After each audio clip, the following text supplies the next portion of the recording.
Good morning. For those of you that haven't met me yet, my name's Dirk van der Mesht. Some of you, it's been a year since I've seen you, so welcome back.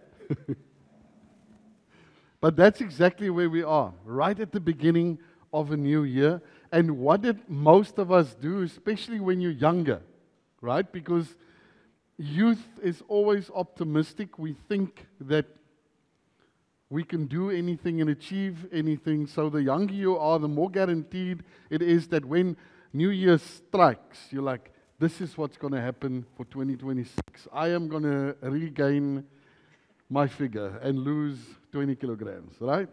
And then it's the 5th year and it doesn't happen. So by the 6th year, you stop doing it. But here's the reality. It's not you, it's people. The second Friday of the new year is officially named Quitter's Day. Because by then, most people have stopped doing what they said they would do for the new year. It took them literally a week and a half to stop doing what they said to themselves that they would do, under no pressure and duress. So this year, I decided to do something different. Why engage in something where we know, because statistics have shown that only 10% of people follow through with the New Year's resolutions. So I said for this year, let's not do that. Let's not engage in something that I know only has a 10% success rate. And then maybe, because I'm really good at bringing the message, we can push that up to 12%. I said for this year, let's just do something completely different. And that's where we are this morning. So let's take a look back at 2025. In my conversations with people last year, by March, I had people that said to me, I'm done with 2025. Can we start 2026 already? Right? Because we're in this mindset of games. If you see you're going to fail, you just restart the level. Okay? So can we just restart the level already? We went through 2025, and for most of us, it was a challenging 2025 with curveballs that we didn't anticipate, expected, and it was there. So when we start at 2026 and the whole year is ahead of us, knowing what we know from last year, just from last year, never mind COVID and all of the other interesting things that happened, what guarantee do we have that 2026 will be better? What's going to be different for this year? And then Tian made this prediction before we did the series on the end of days, and he said, I know that people will come back from their holidays and they will need a holiday from their holiday. So some of the people aren't here this morning because they need a holiday from their holiday. So what's going to change for us in 2026? How is 2026 different? Because where we find ourselves is right in the middle of a season. 2025 is finished. We can't do anything about it. 2026 is about to start, but it hasn't started yet. So we're in the middle of a season. And we can have high hopes for 2026. Like, this is the year. I've suffered for 5 years. Surely this year it's going to be different. This year it's going to be changed. You might even believe that God is behind you in 2026, and 2026 will be a year of prosperity, that things will be better this year. But the reality is there's no guarantee for that. Last year I shared with you that you're either going through a trial or you're about to go through a trial. But I discovered in preparing for this message, there's also a third place where you can find yourself, and that's in between seasons. Where you know a definite season is about to begin, but you're not there yet. That season hasn't started. And often that place can be much more challenging than a challenging season. Because at least then you know what the challenges are and you're facing those challenges. But what to do when you feel like you're treading water? You're going through every day just to survive, just to do this again the next day, but it doesn't feel as if you're getting anywhere. But you know you're supposed to get somewhere. And it's supposed to start, and everything's supposed to kick in, but it hasn't kicked in yet. And that can often be a very challenging time. And that can be, this in-between season can be anything from a month, like where we are now. For some of us, work will start next week with a bang. You're dreading it. You've got that feeling in your stomach, that pit of your stomach. You're not ready for tomorrow. So for you, it was a week. For some people, it's a month, and in February, everything's back to normal, in the routine, school starts picking up, and 2026 begins. So it could be a month, but sometimes it's months, and sometimes it's even years. So our message this morning is focusing on that period, but out of that we can pull some good ideas for whatever season we're in to manage that. But what would always be a good idea is to look at a group of people in the Bible that have gone through this and look at what they did, and then from that gather and ask the question, well, what do I need to change and what needs to be different for me? So we go to the Israelites that have left Egypt on the promise that it's going to be better, right? Because they wouldn't have left Egypt as slaves for it to be worse. But what would have been a short stint in the desert ended up being 40 years in the desert. I would argue not much greater than slavery in Egypt in certain aspects. Not what they expected. But where we meet up with them is right before they enter into the promised land. And where they find themselves is stopped by the Jordan River. And when we think river, we think the rivers that we see, a stream. The Bakensrivier there down at the city that runs a little bit when you get to the bottom of the mouth. But up here it's dry, it's barren, there's nothing there. Maybe Fern Glen side, if you go the Guinea Fowl trail, it's like 1 meter of water width and 30 centimeters deep. That's our reference of water. But let's pick up the story with them in Joshua. Early in the morning, Joshua and all the Israelites set out from Shittim and went to the Jordan, where they camped before crossing over. There must have been locals that they could have asked and said, listen, we're going to Jericho, we need to cross the Jordan. And the locals would have told them before they saw the Jordan River. After 3 days, so they camped there, the whole tribe of Israel sees this big raging river. They're supposed to cross it. It stands between them and the promised land. So I've gone through a season. Finally, we're out of the desert. I'm supposed to go into the promised land. I finished 2025. I'm supposed to start 2026. But there's this big river that's in front of me. For 3 days, they camp in front of this river. And after 3 days, giving orders to the people, so they know nothing for 3 days. Only after 3 days do they get the order. What's the order? The order says, consecrate yourselves, for tomorrow the Lord will do amazing things among you. The order is, consecrate yourselves, dedicate yourself to God. Make sure that you are ceremoniously clean. Don't eat anything that's unclean. Don't do anything that will displease God. Why? So that you are ready to be in the presence of God. Joshua is basically saying to them, get ready to experience God. If we were there, we would ask, so imagine Tian comes and says, consecrate yourself. And we're camping there for 3 days. And we say to him, I don't want to get ready for the presence of God. I want to cross the river so that I can be in the promised land. What does consecration have to do with crossing the river?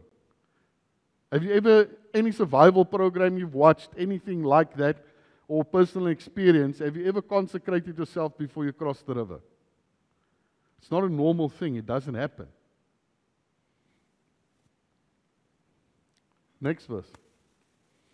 So when the people broke camp to cross the Jordan, the river is still raging. Nothing has changed. They're breaking up camp. Where to now? It's through the river.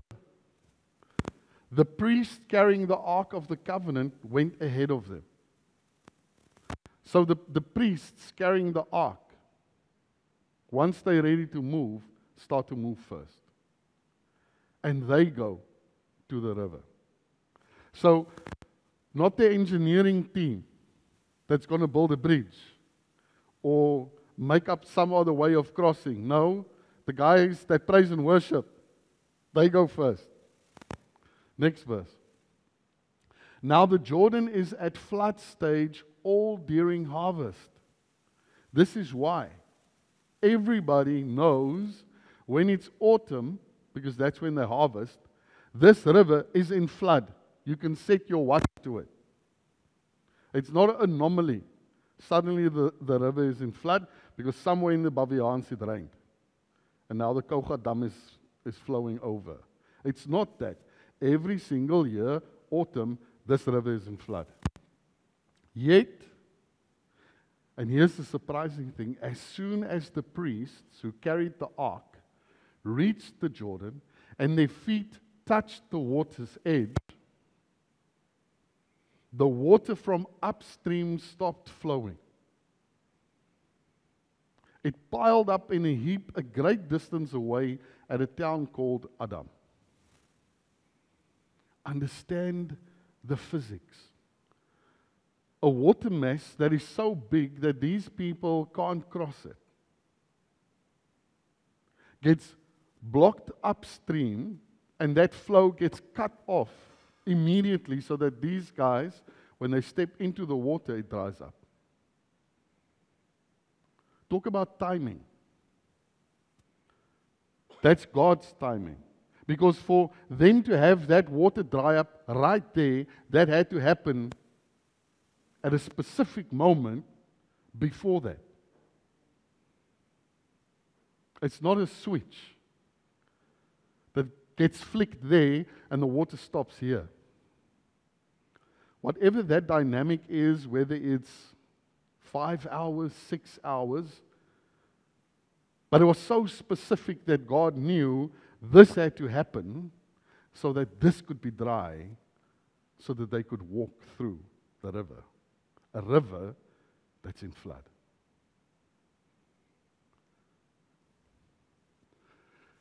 And this is why I have notes, because I just want to jump ahead and give you the punchline of the joke, right?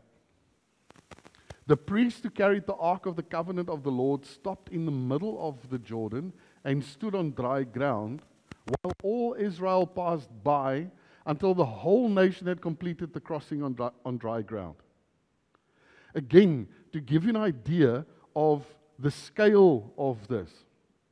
Previously in that section, Joshua warned them, stay away 2,000 cubits from the ark, which is about 900 meters. Don't come closer than 900 meters to the ark, because then you will put your life in danger. Which meant that for them being in the middle of the river, for 900 meters on both ends, that's 1.8 kilometers, is a no-pass zone that the Israelites could go past them. That's how big that river is to create a basin of don't come closer within a 1.8 kilometer range that the Israelites could pass around the priests. It starts to give us an indication of how big this river was and how big of a miracle this was to have this river stop. Next verse. Is that the last one? Fantastic. So here's what's happening in that moment. Is Joshua is saying to the Israelites, when he gave the order, he's saying, you don't see it. There's nothing that's an indication that this is going to happen, but I want you to prepare for it. It's not as if the water started trickling down. They were measuring, and it dropped 2 centimeters, 5 centimeters, 6 centimeters, and it's like, okay, we've got that indication the water's dropping. All right, guys, get ready. It's like no indication. The river is in full flood. He says to them, get ready to experience God.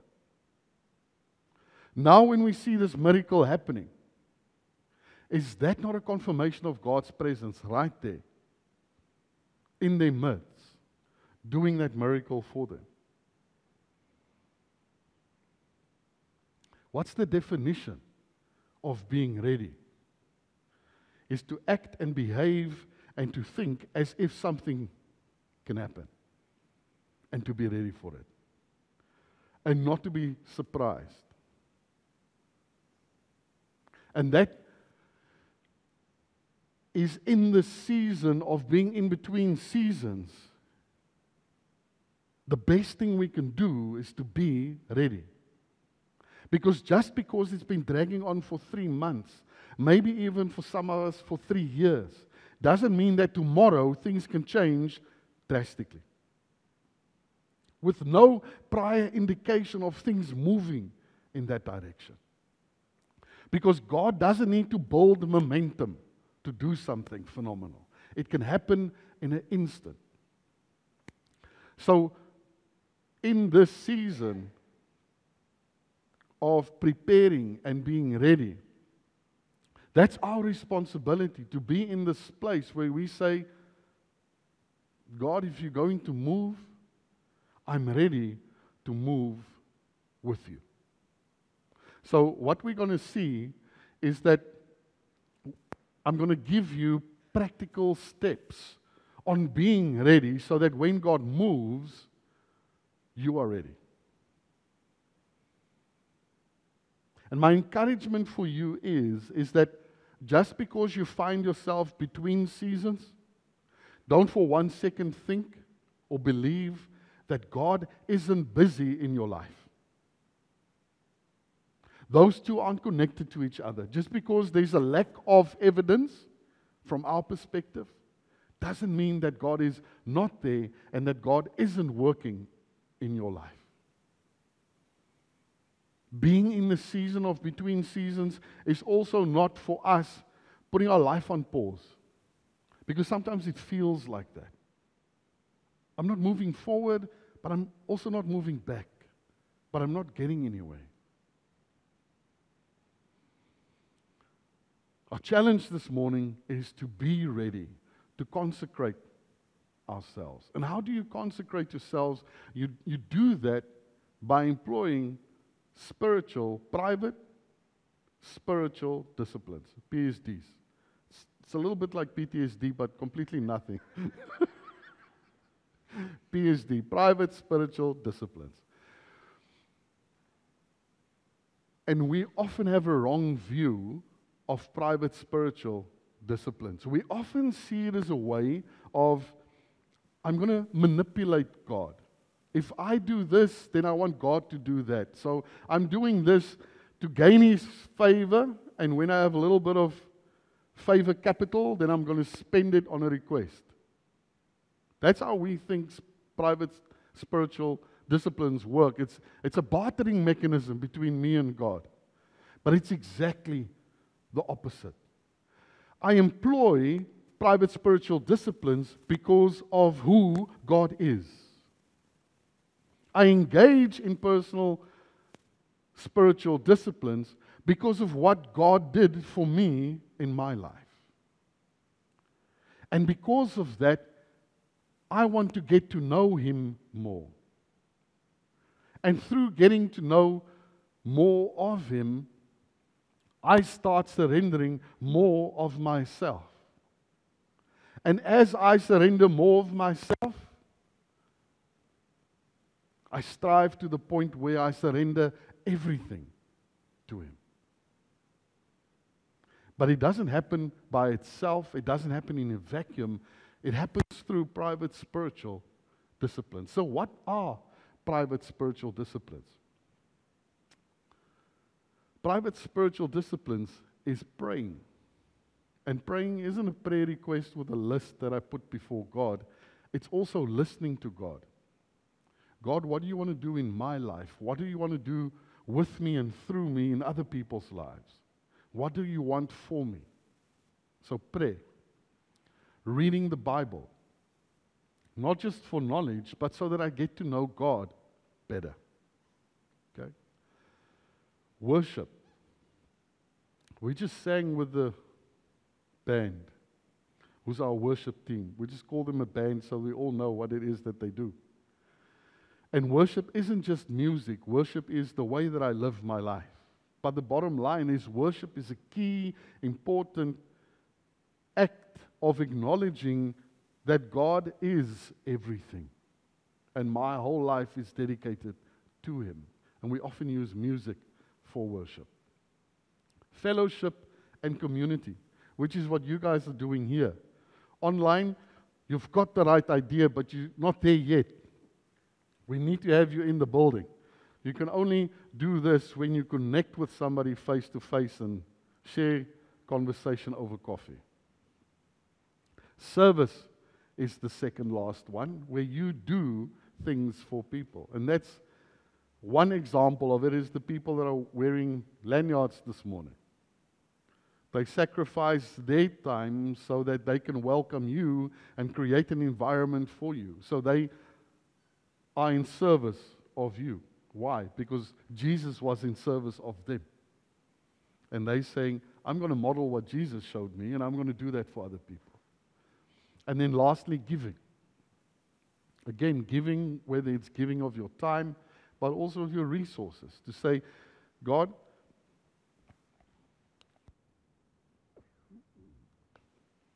it's not my resources to begin with. So I just simply give back to you. I'm just stewarding what is yours. Those 5 things are personal, spiritual disciplines. And you continuously do that. And you don't do that to gain favor with God or because God expects it from you or because you put that pressure on yourself to say, 2026 is the year of personal spiritual disciplines. I'm going to press in this year. I'm going to know my Bible by the end of the year. I'm going to know what is in Prediker, Ecclesiastes. Right? It's not that. So within the context of our message, what is the purpose of personal spiritual disciplines? It's to get us ready.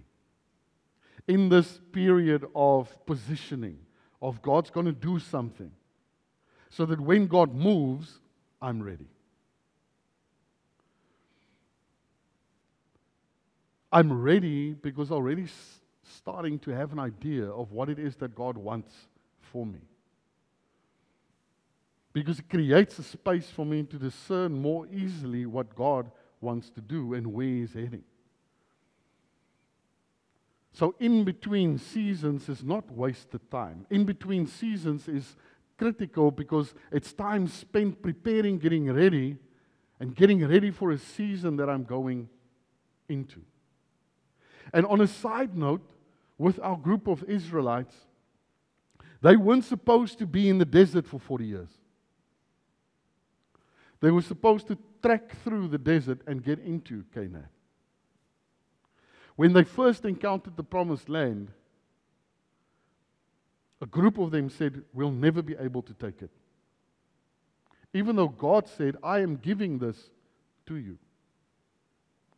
And because of their unbelief, God said, you are not ready for the season that I have in mind for you.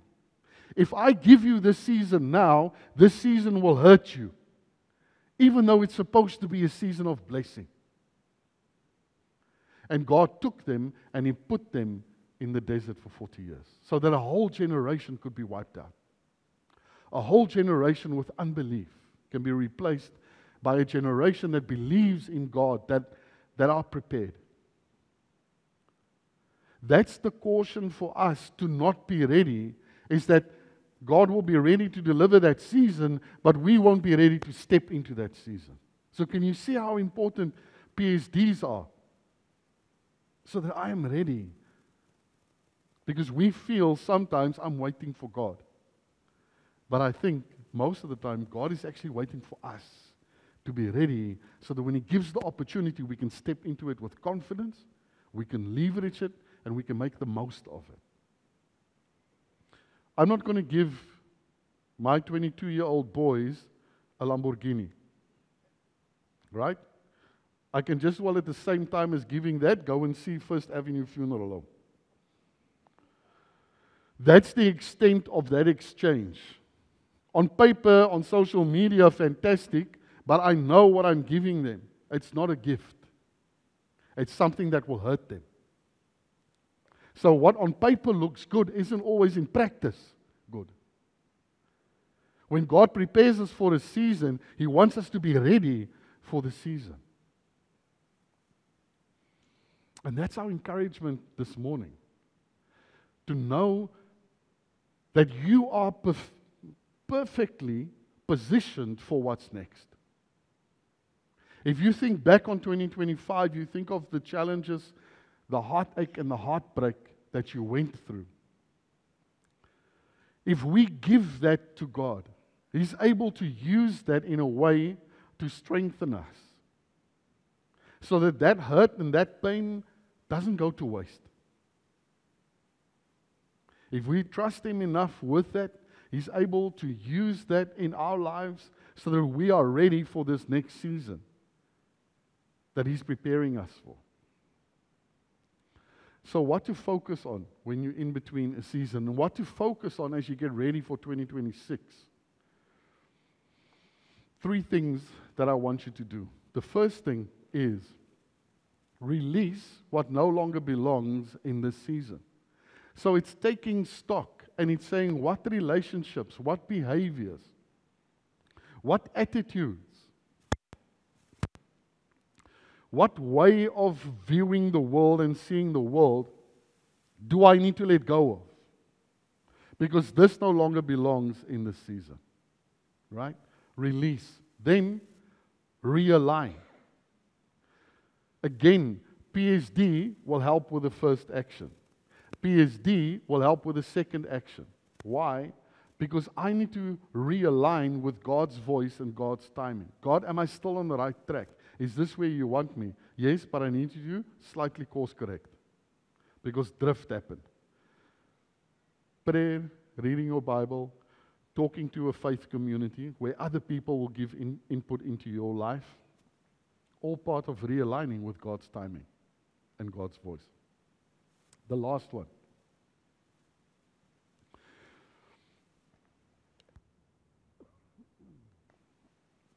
Respond in obedience even without full clarity. This one's tricky and that one is key, right? If this doesn't make sense to you, I would divert you to a professional, to Jock that sits at the back, or any one of the Waypoint staff. When we started Waypoint, we didn't have full clarity on what it would look like. We had full clarity on what God wanted us to do. Start a faith community for people that never went to church or got hurt by the church and moved away from the church. That was crystal clear. There's no doubt, no question around that. What would that mean? What would that look like? And when we started 13 years ago, it wasn't this. This was the vision. But we didn't have a 13 or a 10-year plan with short-term, medium, and long-term goals. We had that, but we readjusted basically monthly on that. You don't need to have a 10-point plan to say, right now I'm ready to do this. Enough clarity to know that this is the next step. You're clear about that. I'm uncertain about step 2 and 3, and I'm not sure about 4 and 5. But I'm clear about step 1. Then you take step 1. When you're there, step 1, step 2 of what we did, release, realign, and the next step becomes clear. And you take that step. And what's amazing is, because God is good, it's always been in the same direction, but it's always been continuous adjustment and movement. So don't think that a clear, laid out 10-point plan for the next 5 years with a budget and money in the bank to support it is what you need to take that next step. I'm not saying it doesn't, but 9 out of 9 times, that's not what's going to happen. There's enough clarity to take the next step. So continuously do those 3 things.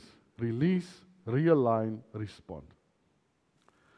Release what's not necessary in this season anymore. Realign. God, where do you want me? Where do I need to shift and move?